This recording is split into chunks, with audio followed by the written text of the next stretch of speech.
Ni kusalimu rafiki yangu popote pale ulipo na unapoendelea kusikiliza. Leo tuna topic ya leo tunaenda kuangalia vitu vikuu vitatu vinavyo kufunga kiroho na kimwili, lakini pia ni lango la mapepo, lango la mashetani, lango la adui kuzidi kukufuatilia.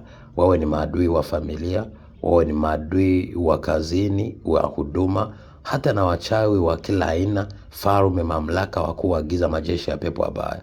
Kumbuka ukisoma kitabu cha Waefeso 6:10-18, maandiko yanasema vita yetu si juu ya damu na nyama, bali ni juu ya falme, mamlaka, wakuu wa giza, majeshi ya pepo wabaya. Lakini pia ukisoma Wakorintho wa pili 10 sura ya mstari wa 3-6, anakuambia ingawaje tunaenenda kwa mwili, lakini hatufanyi vita kwa jinsi ya mwili. Vita yetu ina uwezo katika Mungu hata kuangusha ngome. Na adui anaweza kuwa ni mawazo yetu, anaweza kuwa ni maasi yetu, anaweza kuwa ni elimu ambayo iko kinyume na Mungu. Kwa hiyo kwa namna yoyote na vifungo vyovyote ulivyo navyo, viwe ni vya kimawazo au vya kimatendo au kutoka kwa watu wengine au kwa roho za giza za ukoo na familia, ni lazima tujue haya mambo makuu matatu kama tunataka kushinda. Kitu cha kwanza, lazima tujitenge na dhambi asilia ya Adam aliyokosea. Ina maana tukawa tumeharibika na tukawa tumeumbika kwa udongo. Shetani anaweza kutuharibu. Kwa hiyo tumpokee Yesu Kristo ambaye aharibiki, ili tuweze kuzaliwa mbinguni. Na kuzaliwa mbinguni, kuwa wana wa Mungu, ni kubatizwa kwa maji, tukajazwa Roho Mtakatifu na tukajazwa nguvu zake. Na hapo ndipo tunaweza kuzaliwa tukiwa wana wa Mungu. Ndio maana ya Nikodemo aliambiwa kwenye kitabu cha Yohana sura ile ya 3, anaambiwa usipozaliwa kwa maji na kwa Roho, kamwe hutauona ufalme wa Mungu. Lakini pia tunaona kuzaliwa kwa maji, ina maana tunaondokana na dhambi asilia. Ina maana tunapobatizwa tunazaliwa katika Kristo na kuondokana na ukale au ubabu wetu au ubibi wetu, lakini pia tunaondokana na dhambi asilia, ina maana ya Adam na Hawa. Lakini cha pili, acha dhambi binafsi. Dhambi binafsi ni lango la shetani. Maandiko yanasema atendaye dhambi ni wa ibilisi.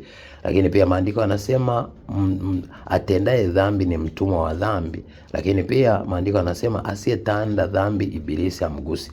Kwa hiyo atendaye dhambi ni wa ibilisi. Soma kitabu cha Yohana wa kwanza 3:8. Lakini maandiko yanasema asiyetenda dhambi ibilisi hamgusi. Soma kitabu kile cha Yohana wa kwanza 5:18.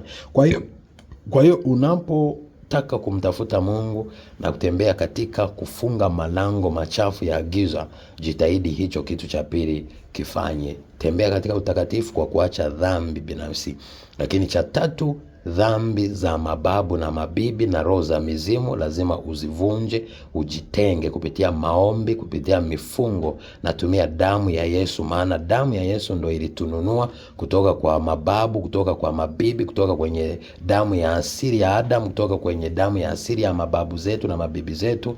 Kumbuka sisi watu tunahesabiwa kutoka kwenye ukoo wa baba. Ndio maana asilimia kubwa unakuta maadui zako wakubwa ni kutoka upande wa baba yako, au maadui wako wakubwa na malango ya giza yanayokufuatilia ni upande wa baba yako kuliko hata wa mama yako. Kuna wakati na upande wa mama yako au upande wa mke au mme inawezekana, lakini wa kwanza kabisa, vita ya kwanza ni kutoka upande wa baba yako, vita ya pili wa mama yako, vita ya tatu ya mke au mme. Kwa hiyo hizo ni vita za roho za mizimu na ukoo na familia, unatakiwa uzivunje, kwa sababu wale ni watu ambao umeungana nao damu.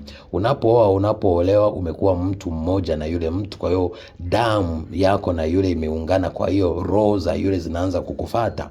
Lakini pia unapozaliwa kwa baba na mama, ina maana ni damu ile imeungana, kwa hiyo unakuta roho zile zinaweza kukufuata. Kwa hiyo yote kwa yote, jitahidi. Na kwenye kuvunja roho za mababu na mabibi, jitahidi kuzingatia haya. Jitahidi kutembea katika wokovu kwa damu ya Yesu, kuacha dhambi, lakini pia kujitenga na roho za ndugu zako, roho za mababu, hata kujitenga na watu, hata kujitenga na ndugu. Yeremia 12:6, Mathayo 10:34-35 9, Luka 12:49 mpaka 53 anakuambia adui wa mtu asilimia kubwa ni wale wa nyumbani. Maandiko yanasema hata wale wa nyumbani wanakutendea mambo ya hila, usiwasadiki. Kwa hiyo njia ya kutoka, jitenge nao, kama Yeremia 15:19-21 inavyosema, au kile kitabu cha Wakorinto wa pili sura ya 6 mstari wa 14 mpaka 16. Kwa hiyo njia hizo zote zifanye, na haya yazingatie kuyafanya kila siku. Cha kwanza, acha dhambi zote. Acha dhambi ya kutosamehe, uchungu, hukumu, mawazo mabaya, uzinzi, uasherati, udhalimu, yote yaache. Jitahidi umombe Roho Mtakatifu akusaidie uyaache, na katika kuyaacha jitahidi kutembea na Roho Mtakatifu akusaidie, maana hatuwezi tukashinda dhambi kwa akili zetu wenyewe, bali tunapojazwa na Roho tukatembea kwa Roho tunaweza kutotimiza tamaa za mwili. Soma kitabu cha Wagalatia sura ile ya 5 mstari wa 16 mpaka 23. Lakini cha pili, jitahidi kusoma neno kila siku na sana. Lakini 3, omba na kufunga na kukesha kila siku na sana.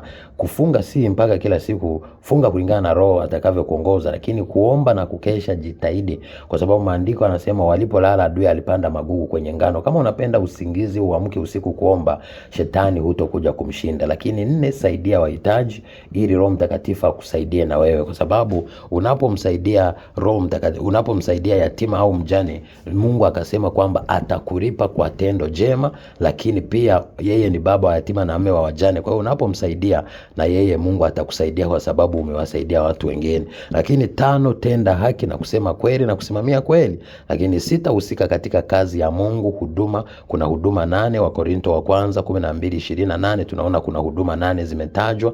Lakini pia unaweza kuhusika pia kwenye huduma 5. Kwa hiyo unaweza kusimama kama madhabahuni kama mtumishi, lakini unaweza kuwa mwombaji kanisani, unaweza kuwa deacon kanisani, unaweza kuwa ushers, unaweza kuwa kiongozi, unaweza kuhusika kwa namna yote. Hata unaweza kuwa mhusika katika sadaka, katika kutoa, katika kuchangia huduma, katika kusapoti watumishi, katika labda kuhubiri injili na kuwavuta watu kwa Kristo. Kwa hiyo yote kwa yote ni kumtumikia Mungu. Maandiko yanasema atakayejitoa kwa ajili ya injili atapata mara 100 hapa kisha uzima wa milele. Kumbuka wote tunaweza kuwa wana wa Mungu tunapoacha dhambi na tukasaidia yatima, lakini kwa kipindi hichi cha siku za mwisho, kwenye kizazi hichi cha dhambi, zinaa na uchafu, lazima tuwahubirie watu, tuwaguse watu kwa namna yoyote. Hata mtandao wako wa kijamii, hata Facebook yako, hata Instagram yako, hata WhatsApp yako, unaweza kuwa unatuma neno na unawafundisha watu. Kwa hiyo kwa namna yoyote unaweza kuvuta roho za watu wamwamini Kristo. Lakini kitu cha 6, husika katika kazi ya Mungu tayari. Lakini 7 na mwisho, tumia damu ya Yesu, jina la Yesu na msaada wa Roho Mtakatifu na nguvu ya Roho Mtakatifu ili uweze kusaidika. Na unaweza pia kuomba malaika kwa jina la Yesu ili wakusaidie. Lakini yote kwa yote tunavunja roho za ukoo kwa damu, maana ile ni damu ya ukoo, ni damu asilia. Kwa hiyo tunapata damu ya Yesu, damu ya mbinguni, na kwa nguvu ya Roho Mtakatifu na kwa jina la Yesu. Kwa hiyo tunaweza kuharibu kazi za ibilisi. Na wapenda, God bless you. Lakini usiache kusoma neno na kutumia neno na kusimamia neno, maana neno ndo jina la Yesu, neno ndo nguvu, neno ndo ndani yake kuna uhai, kuna maji, kuna Roho Mtakatifu, na hayo yote yanategemeana. Tunaposema damu, wengine wanahisi ni damu hii kama ya damu na nyama hii nilionayo. Hapana, damu ya Yesu ni Roho Mtakatifu mwenyewe, ni uhai mwenyewe ambaye ni Roho Mtakatifu. Lakini pia tunajua Roho Mtakatifu ndo anayeleta uhai. Kwa hiyo unapotaja damu ya Yesu, jua ni Roho Mtakatifu wa Yesu Kristo, au Roho wa Yesu ndo anayehusika. Ukitaja jina la Yesu, jua neno la Yesu ndo linalohusika. Ukitaja Roho Mtakatifu, najua ni Roho Mtakatifu ni kweli, ina ambaye anaweza kuwa ni neno, lakini pia anaweza kuwa ni roho. Maana maandiko yanasema neno ni kweli, lakini pia roho ni kweli. Na wapenda, God bless you. Be shining in Jesus name. Shalom.